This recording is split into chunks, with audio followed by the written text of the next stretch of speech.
Bueno, esta novela habla de lo que se puede hacer con las destrucciones, se puede recomponer. Y la paradoja y leo porque tengo terror, nunca me pasa de no decir bien la palabra, kintsugi. Incluso busqué, vieron qué maravilla la inteligencia artificial, busqué a ver si la pronunciación era esa, me dijo cualquier cosa porque la inteligencia artificial alucina. Entonces busqué en YouTube, sí, es inteligente y por eso alucina. Busqué, pero es artificial. Busqué en videos de YouTube kintsugi. Y es facilísima la palabra, es un trisílabo y tiene que ver con un arte que no es el de la resiliencia. Es una palabra que yo escuché mucho en Chile tiempo atrás. Tiene que ver con reconstruirse y saber que en esos pedazos está la identidad. Yo me quiebro, me parto un hueso, se me rompe el traje que siempre, bueno, el saco que me gusta. En eso está la identidad herida, dañada. Pero cuando me pongo humanamente conmigo y con otros a tejerlo, a construirlo, el resultado es otra identidad que guarda los despojos, los pedazos, los trozos, y que da otra cosa que tal vez en la rotura, en las cicatrices ya suturadas por el oro, ese arte de pottery, de cerámica, en eso está el valor. Y acá es donde les digo que uno podría decir 11 de septiembre, tenemos una chilena, 11 de septiembre del 2001, somos ciudadanos del mundo y vimos, bueno, como un grupo, voy a hacer lo mismo que hace la narradora digo como figura extradiegética del libro, no juzga, sin juzgar voy a decir que el 11 de septiembre de 2001, un puñado, creo que eran unos 20, de personas con tecnología premoderna, medieval, dieron un golpe simbólico y real en el corazón del mundo. Y entonces, bueno, tiraron el tablero. Y ahí después se reconstruyeron un montón de cosas. Y cuando las cosas se reconstruyen, también se reconstruyen para bien, para mal. Ahora, el kintsugi es uno de los modelos de Marisa Barreto como escritora, como persona, pero sobre todo de Madeleine.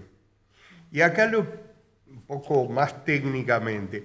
El libro tiene 5 partes, como las obras, las comedias y las tragedias de Shakespeare. Es muy clásico y son partes muy equilibradas y muy trabajadas. Parte 1, el veneno del escorpión, que tiene que ver con Chile, que tiene que ver con la edad de formación de Madeleine, que tiene que ver con lo que yo llamo esa sociedad chilena superyoica, encajonada. Vieron, contaban hoy que los aviones tienen que dar la vuelta. Es una sociedad encajonada entre el mar enorme, hermoso, y la cordillera. Y hay una estructura superyoica, no quiero ponerme técnico y psicoanalista, pero es con esas cuestiones que heredamos, las leyes, las represiones, las reglas, que tal vez si la comparamos con ese Montevideo abierto al mar, ese Montevideo paisito, balcón, ese Uruguay, es menos, aparentemente menos superyoica, tal vez es erótica y es tanática. Entonces ahí hay un contraste. El personaje de Madeleine, en la parte del veneno del escorpión, tiene que ver con esa sociedad, es mujer, no está en Santiago, está en Viña del Mar. Ahora voy a hablar un poco de los lugares, de los paisajes.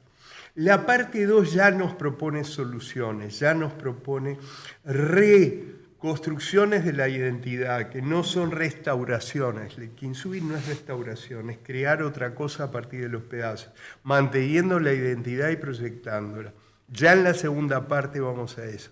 La tercera es la que tiene que ver con la fecha luctuosa, el nuevo orden, ese 11 de septiembre del 1973. Y la cuarta ya empieza a buscar salidas, ya empieza el kintsugi, ya empieza a liberarnos, los caminos del alma.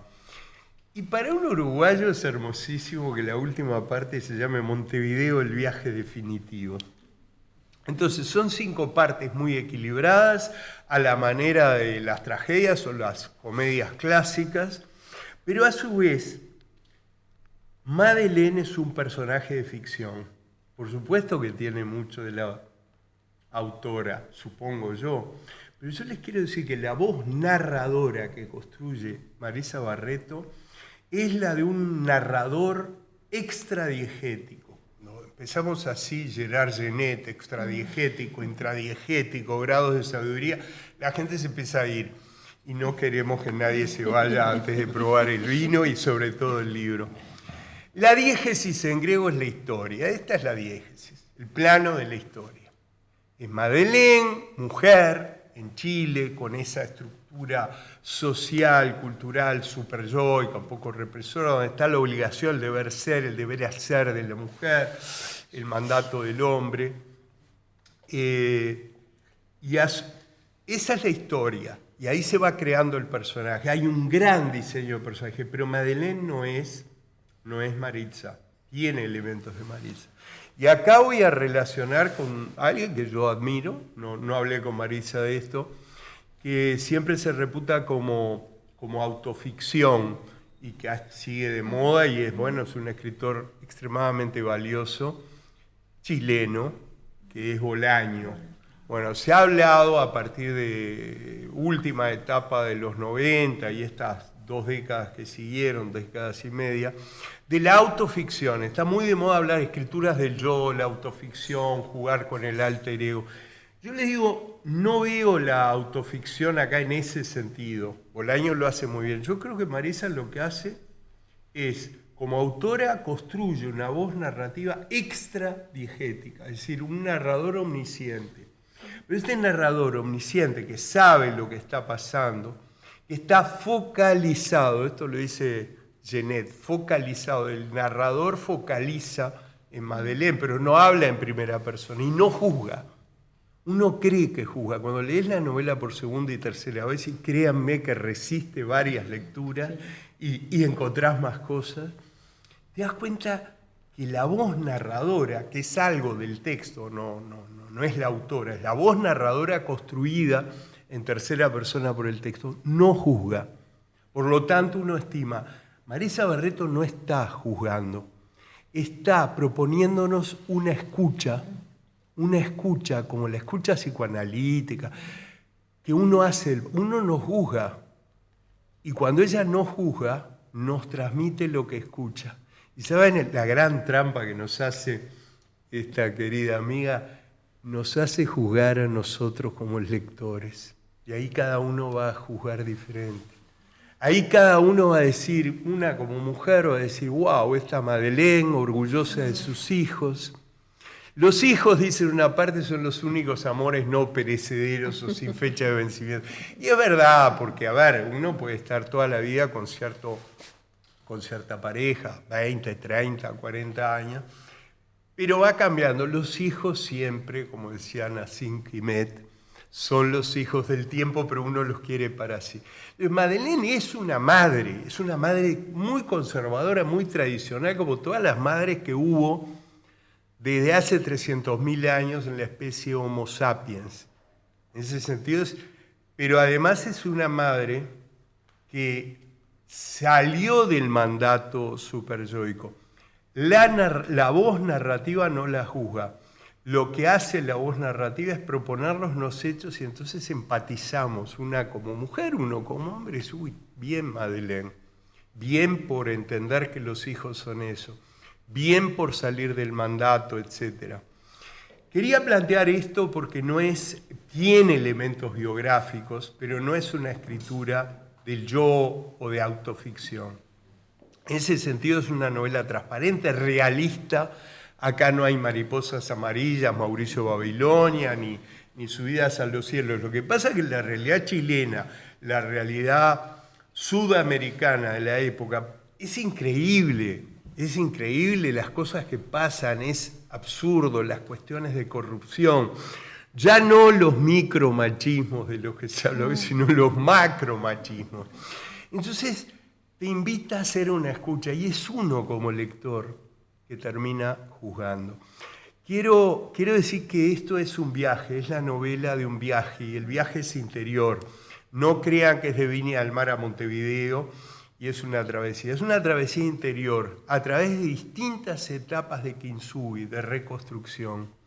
La protagonista se cría en Viña del Mar. Viña del Mar todos lo conocemos por el Festival de la Canción, lo vimos durante años y años. Y nos parece divino, un jardín, etc. Y lo es. Está Viña del Mar, una maravilla.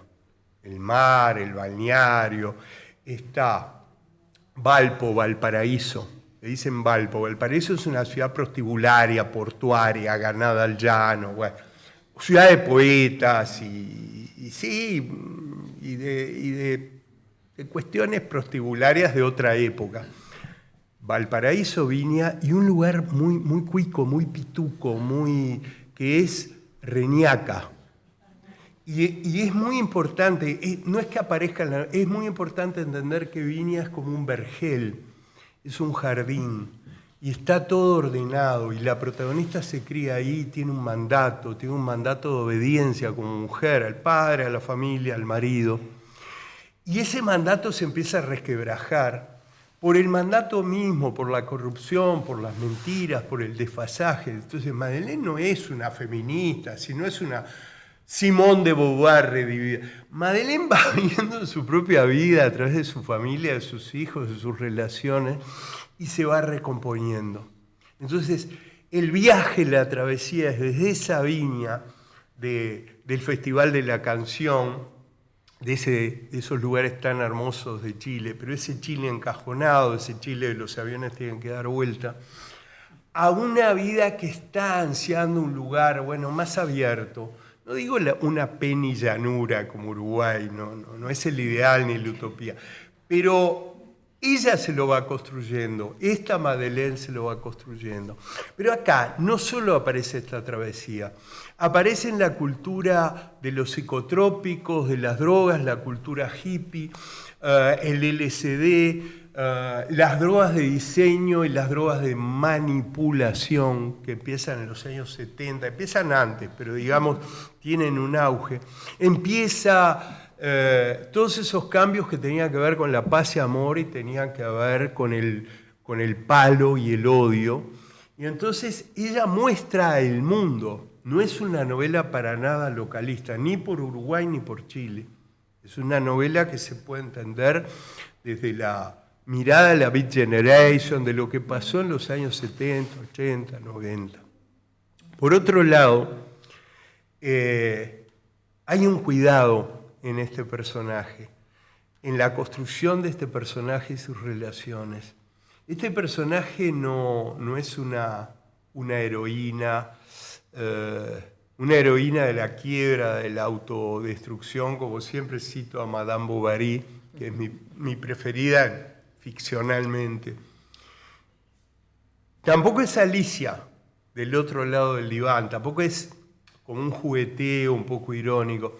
Es una Madeleine que uno termina entendiendo que es de carne y hueso, como son los personajes bien construidos. Hay muchísima información en la novela.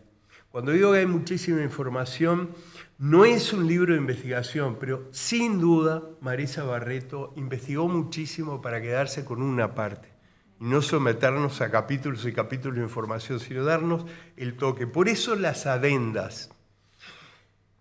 Es una novela conmovedora. Y esta palabra está muy devaluada. Y estamos en la sala Mario Benedetti. Yo me acuerdo que una vez, ojo, yo fui muy abuelicida y parricida con Benedetti, y después un día me dijo, vení por casa si querés y te explico algunas cosas. Y vos seguís. Pero una vez me dijo Benedetti en un recital, yo no me avergüenzo de tener sentimientos. Y yo dije, para mí, claro, él se llama Benedetti. Pero acá está Wojciechowski y acá está Courtoisie. Miren todas las vocales y letras que tenemos en nuestros apellidos, polacos. somos de otra onda. Y yo pensé por la mía, escuché eso de Mario Benedetti. Yo, en público, con un micrófono, no me avergüenzo de tener sentimientos. Y el muchacho que yo era en ese momento, pichón de intelectual, dijo, así no se atrevió a decirlo al micrófono, en un mutis, qué cursi. ¿Saben qué? A la vuelta de los años, y ya hace bastante, no, yo tampoco me avergüenzo de tener sentimientos y busco una literatura conmovedora, que me mueva, que me haga amar la vida, que me diga, bueno, se puede. Vos no sos Madeleine, vos no sos Cuico, vos no naciste en Viña, ni siquiera en Valpo, o sea, tampoco podés hacer, pero tenés sentimientos. Y eso es lo que yo vine a testimoniar en el día de hoy. Le voy a hacer alguna preguntita a Marisa, pero para ustedes quiero testimoniar que es una novela conmovedora y no se avergüencen de tener sentimientos cuando la lean. ChatGPT no los tiene, pero los simula. Muchísimas gracias.